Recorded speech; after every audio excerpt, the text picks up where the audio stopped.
की, आचार्य गुरुवर श्री कुंद कुंद भगवान की, आचार्य गुरुवर श्री ज्ञान सागर मुनि महाराज की,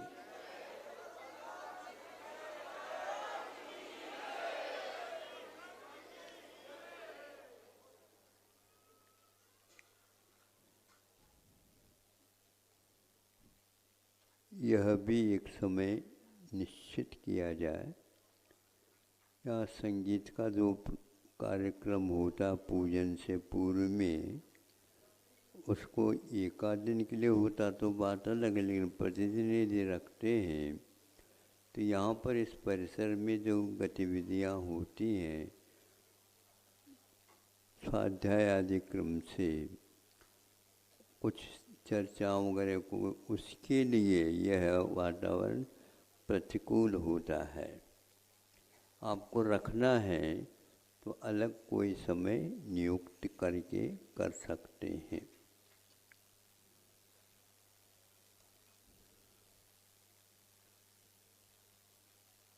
अभी आपके सामने पूजन हो गई और उस पूजन के साथ शब्दों के माध्यम से आप लोग भाव क्या है समझने का प्रयास कर सकते हैं। बीच में एक ढोलक का भी प्रयोग होता है, उसका भाव क्या है ये हम नहीं समझ पाते, किंतु समझने वाले पूजन से भी अच्छे उस ढोलक के माध्यम से भी समझ लेते हैं। यह चूँकि शब्द का विस्तार है और शब्द की अपनी योग्यता है, प्रत्येक पदार्थ की योग्यता अपने अपने अर्थ में प्रयोजन के ऊपर ही आधारित होती है। आपको बात समझ में आ गई, प्रसन्नता के साथ उसकी अभिव्यक्ति आप कर लेते हैं, और बात समझ में नहीं आई तो इधर उधर देख करके समय को पूर्ण किया जा सकता है। जो व्यक्ति का समय बिना समझ में चला गया, उसके लिए तो भीतर कुछ बात खटकती होगी ना। हाँ, और जिसको समझ में आ जाते तो उसको कहने की कोई आवश्यकता नहीं होती। तो मैं कहने का मेरा आशय यही है कि यह सामूहिक स्थान में इस प्रकार का एक ही कोई कार्य होता है तो जिसको चाहिए वो ले ले, नहीं चाहिए तो नहीं ले, तो वह स्वतंत्र रह सकता, किंतु वह एक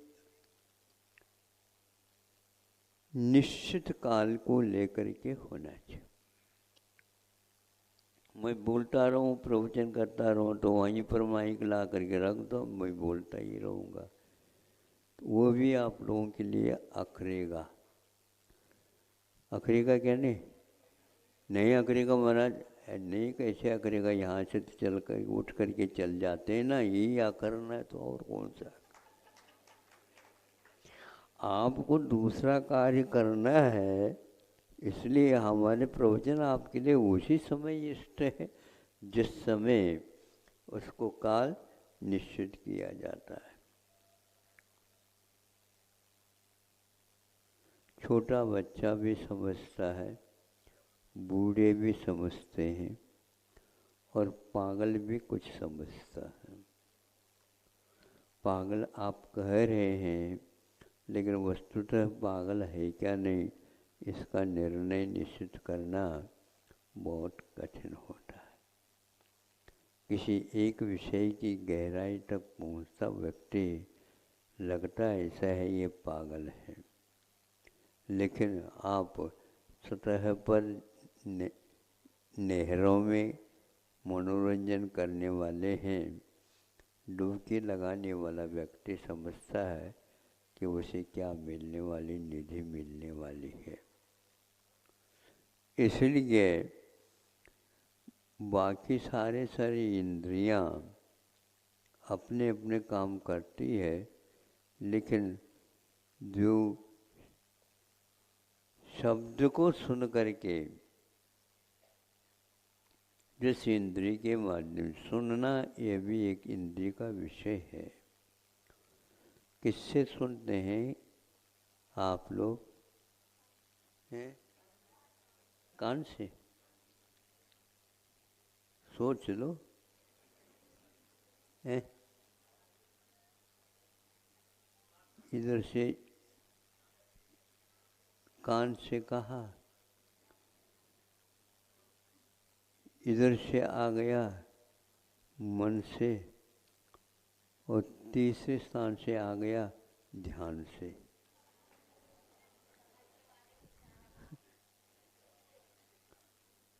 अब मतलब ये कितना विस्तार हो गया।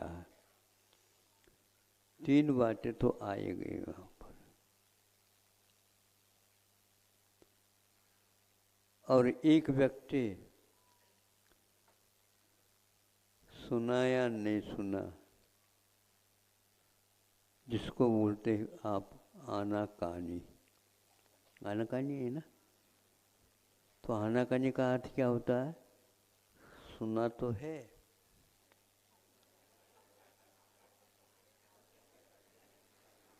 ऐसे सुनाने वाले तो बहुत सारे आ जाते हैं। तो जैसे ऐसे सुनाने वाले बहुत सारे आ सकते, तो ऐसे सुनने वाले बहुत सारे आ सकते।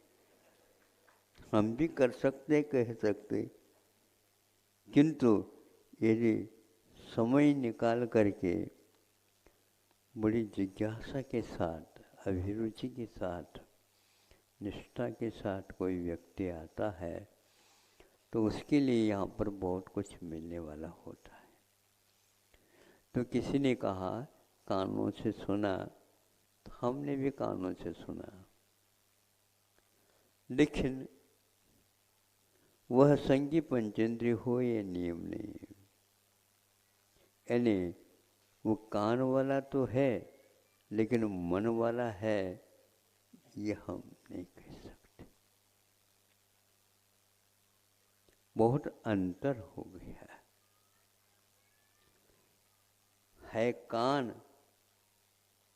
किंतु वह कान से सुन करके भी उसका क्या अर्थ होता है, उससे क्या प्रयोजन सिद्ध होने वाला होता है, वह नहीं समझता। ऐसे कई पक्षियाँ होती हैं, पशु भी होते हैं।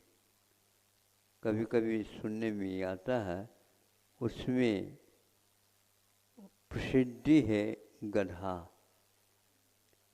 गधे को हम ऐसा कह सकते हैं, कई लोग कह देते हैं कि भैया ये तो गधा है, इसको क्या जानकारी। लेकिन ये आपका निर्णय हो सकता है, या और कोई भी कारण से आप उसको, गधे को जानकार नहीं है ऐसा कहते। जो जानकार नहीं है उसके पास मन नहीं है, ऐसा किसी ने नहीं कहा। हमारे आचार्यों ने जिसके पास कान है उसके पास मन हो, ये कोई नियम नहीं, लेकिन जो मन होता है उसके पास कान अवश्य, यानी पंचेंद्रिय होने के कारण वो सुनता है। तो एक व्यक्ति कान से सुना, दुकानदार होता है, अपने मतलब के अनुसार सौदा कर लेता है, सुन लिया, वो कहाँ तक लेकर के आया है वो समझ करके हाँ हाँ चलो। किंतु मन से जो सुना है तो उसमें थोड़ा सा आगे बढ़ गया है, वह मन शब्द को सुनता है या और किसको सुनता है? यह शब्द बहुत कठिन होता है समझना। कान से तो सुना और दूसरा कहता है मन से सुना। पहले कान से सुना, फिर बाद में मन से सुना। पहले मन नहीं आ सकता। आ सकता है यदि पहले सुना है तो दोबारा सुनाने की कोई आवश्यकता नहीं होती। उस समय मन डायरेक्ट काम कर सकता है, बिना किसी सहारे से भी काम कर सकता है। तो मोक्ष मार्ग में क्या काम करता है? तो देशना लब्धि जिसको बोलते, तो सुनने का कार्यक्रम होता है। लेकिन देशना क्या वस्तु है, इसके विस्तार की ओर जाते हैं तो हमारा जीवन भी छोटा पड़ जाता है। और जैसे जैसे हमने सुना उसको दोहराते चले जाते हैं। पुनः पुनः सुन नहीं रहे, सुने हुए को हम मन के माध्यम से पुनः पुनः उसकी गहराई तक जाने का प्रयास करते हैं। जो बच्चे प्रतिभा संपन्न होते हैं वे जितना सुना उतना पूरा का पूरा अर्थ के साथ आत्मसात कर लेते हैं, तो उनको जो आनंद आता है वो दूसरे बच्चों को नहीं आ सकता। लेकिन ये भी ध्यान रखना, दूसरा जो बच्चा था उसके लिए अंक कम आ गए तो भी उसको कोई दुख नहीं होता, तकलीफ नहीं होती। किंतु एक प्रतिभा संपन्न बच्चा, उसको तकलीफ हो जाती है, क्योंकि उसने 100% अंक लेने का संकल्प किया था। किंतु कई बच्चे उत्साहित होकर के हमारे सामने अपना परिणाम घोषित करना चाहते हैं, तो कर लेते हैं, हम भी सुन भी लेते हैं। शुरुआत में कह देते कि इतने इतने महाराज मुझे अंक मिल गए, तो मिल तो गए। यदि मान लो 98 मिल गए तो 2 अंक क्यों नहीं मिले? उसको तकलीफ नहीं होती, लेकिन मुस्कान तो आ जाती है। लेकिन इसके उपरांत यदि सोच लेता है सुनने के बाद, महाराज जी ने बात अलग कह दी, नहीं समझे, दूसरे सारे विस्मित हो रहे हैं 98 अंक को सुन करके। लेकिन वह बच्चा सोचने लग जाता, महाराज जी का कहना ये था कि 2 में मैं विफल रहा हूँ, 2 अंक में। अब ये तो सुनने वाले बच्चे को लगा, लेकिन इस परिणाम को जिस शिक्षक और शिक्षिकाओं ने लाने का प्रयास किया, उनकी क्या फजीयत होती है? बोलो। वो भी उस विद्यार्थी से भी विश्वास ठोस रख करके ये पक्का है, क्या पक्का है और क्या कच्चा है।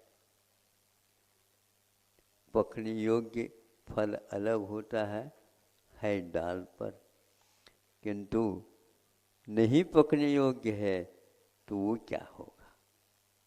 इसीलिए जब हम भिन्न भिन्न अर्थ को लेकर के भिन्न भिन्न प्रसंग में इसको लेते हैं तो बड़ा अद्भुत कार्य हमारे मन में, हमारे ध्यान में आने लग जाता है।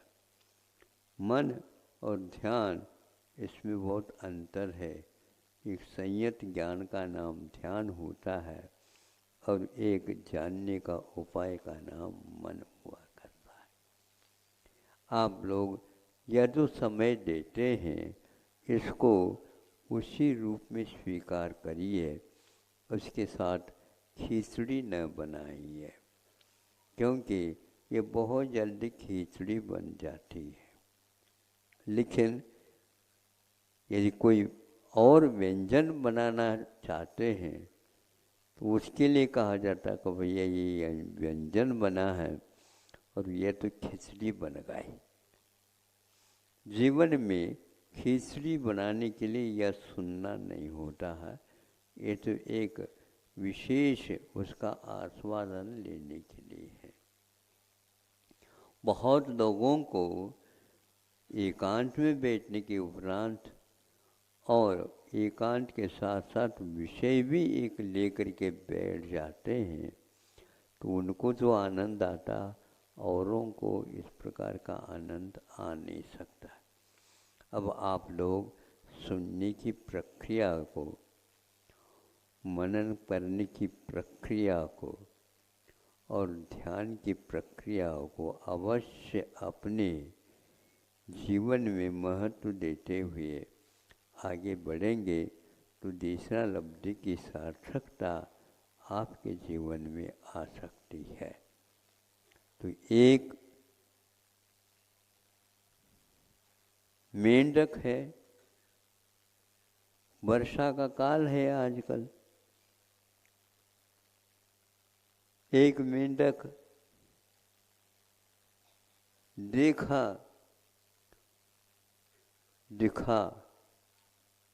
देखने से देखा और एक मेंढक आवाज़ सुन करके कूद गया।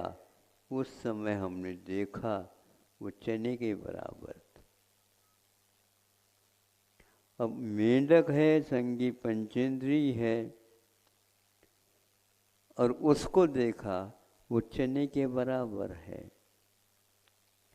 आपने उसको देखा, उससे पूर्व में आपको उसने देखा था, क्योंकि उसके कानों के माध्यम से आवाज़ आई, कोई न कोई व्यक्ति यहाँ पर पगचाप के माध्यम आ रहा है, ये पक्की बात। उसके पास ये मन है, सावधान है, ध्यान है, और उसने अपने आप की रक्षा कर दी। और आप के लिए आवाज़ होने के उपरांत भी उस आवाज़ का कोई उपयोग नहीं करते ध्यान से, तो वो उस व्यक्ति का पैर आपके ऊपर पड़ जाएगा और जीवन की लीला समाप्त हो जाती। हमें रक्षा भी करना है और अपने आप की भी रक्षा करना है। ये दोनों बातें हैं, इसमें कान हमें हमेशा हमेशा सहयोग देता रहता है। मन, यदि आप संगी पंचेंद्रिय है तो उसके माध्यम से मन आगे बढ़ता है। पहले हम देखना सुनते हैं कानों के माध्यम से, आज देखना सुनने के स्थान पर देने की प्रथा बहुत बढ़ गई है। इस मात्रा ने इतनी मात्रा बढ़ा दी है, अब उसके बीच में चुनाव की आवश्यकता पड़ गई है। कौन सा सही और कौन सा गलत है, इसलिए हम अब उस चुनाव के बिना एक विश्वासु व्यक्ति को चुने तो हमारा काम पूर्ण हो जाएगा। बीच में बोलने वाला जो बोल रहा है उसके बीच में क्यों क्या पूछने की आवश्यकता नहीं, इतना भर विश्वास रखें कि हाँ यह विश्वासु व्यक्ति है, ये गलत नहीं बोल सकता है। यह यदि विश्वास हो जाता है तो आपके विशेष देशना आपके पास नहीं भी होते हुए ये देशना का काम कर जाएगा। इतना आसानी इतनी आसानी के साथ आप मोक्ष मार्ग में प्रवेश कर जाते हैं, अथवा क्या कह रहे हैं इसकी महिमा को भी आप बिना सुने अथवा बिना सोचे अथवा बिना ध्यान दिए भी इतना भर ध्यान दे दे, यह व्यक्ति कभी गलत कह नहीं सकता, गलत इशारा नहीं कर सकता। एक बहुत बड़ा काम आपने पुरुषार्थ किए कर लिया, क्योंकि उस विश्वासु व्यक्ति के ऊपर विश्वास आपका है कि मोक्ष मार्ग में हम श्वास तब ले सकते हैं जब हमारे पास ये विश्वास आ जाता है। श्वास लेने से पूर्व में श्वास लेने का विश्वास भी अपने को होना चाहिए, नहीं तो श्वास का कोई मूल्य नहीं होता। क्यों भैया, क्या हो रहा है?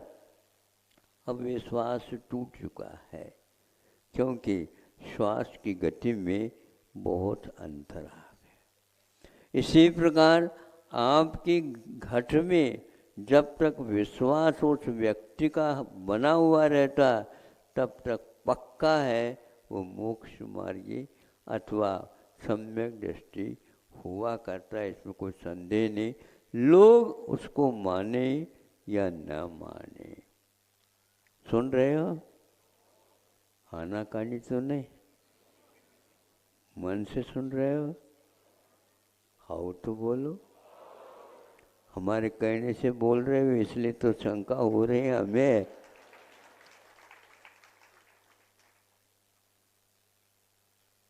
हमें संतुष्ट करना चाहते हैं, आप तालियां बजा करके मैं संतुष्ट होऊंगा ही नहीं, क्योंकि वो खुराक मेरी नहीं। लेकिन जब आप गहराई के साथ उसको ध्यान के साथ सुन करके इसके अर्थ को समझते हो तो वह मेंढक भी आपसे पहले जा करके स्वर्ग जाता है, स्वर्ग कुछ आ करके यहाँ पर श्रोता बन करके बैठ करके देव बन करके सुन सकता है। ये सारी महिमा सुनना,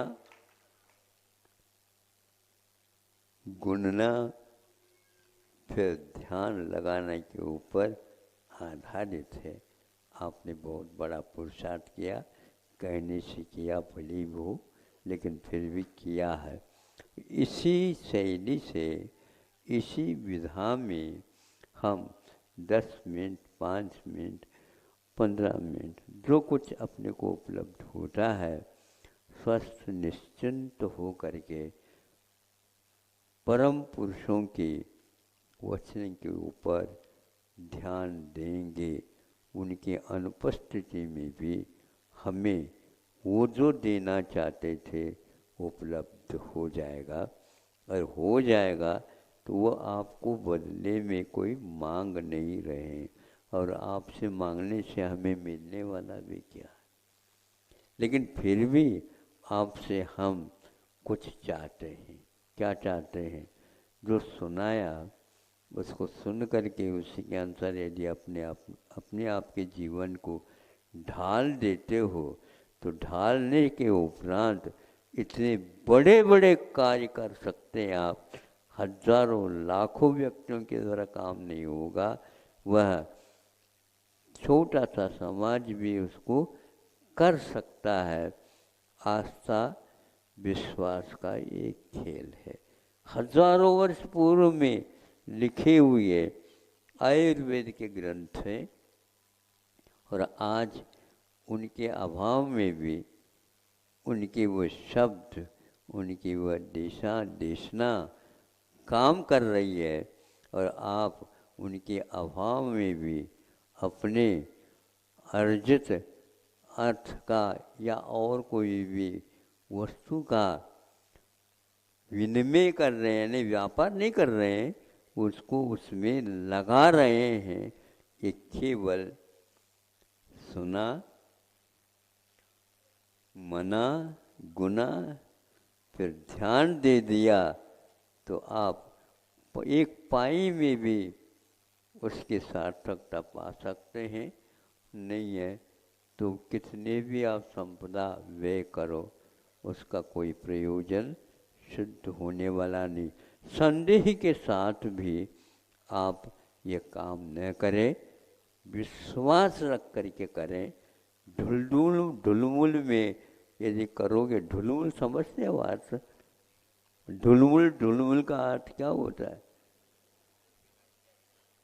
स्थिरता नहीं है। स्थिरता नहीं होने से ढुलमुल हो जाता है, तो उससे आपको रुचि तो नहीं आएगी, स्वाद भी नहीं आएगा।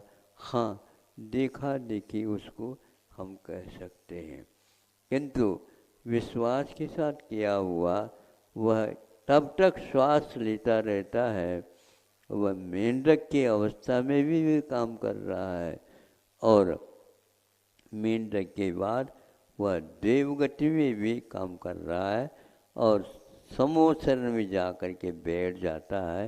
किसी को मालूम नहीं ये मेंढक से पर्याय से यहाँ पर आया है। वह सैनिक राजा ने सर्वप्रथम सुनते हैं प्रश्न किया, यह कौन सा देव है जो इसकी देव की ध्वजा में, जो विमान में लगा हुआ जो ध्वजा है, उस ध्वजा में मेंढक का क्या रहस्य है, हमें बता दो। तो आप लोग बता सकोगे ना? तो ऐसी स्थिति में हमें समझना है कि पर्याय किस प्रकार बदलती रहती है, भाव किस प्रकार बदलते रहते हैं। परिसर के बदलाहट के साथ हमारे जीवन में भी परिवर्तन होता रहता है। कभी मेंढक पर्याय भी बहुत अच्छी है आप लोगों की अपेक्षा से, क्योंकि आप लोगों का नामोल्लेख पूजक के रूप में स्वामी समंतभद्र महाराज जी ने चुना नहीं, किंतु उस मेंढक को चुना है।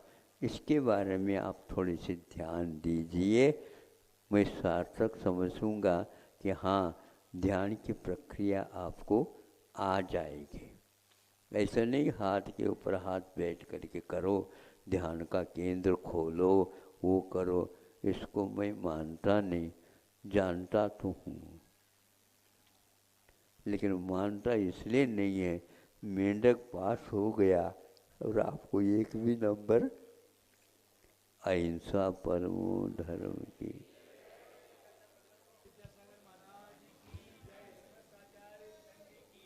और अभी अभी दूरभाष से समाचार मिला है, अखिलेश जैन सीए साहिब को एक मध्य प्रदेश स्तरीय प्रभार मिला है। आर्थिक प्रकोष्ठ के मध्य प्रदेश प्रभारी वे बन गए हैं। गुरु चरणों में नमन करें अखिलेश जैन सीए साहिब। बोलिए द्वादशांग जनवाणी माता की, आचार्य भगवंत गुरुदेव श्री 108 विद्यासागर जी महामुनिराज की।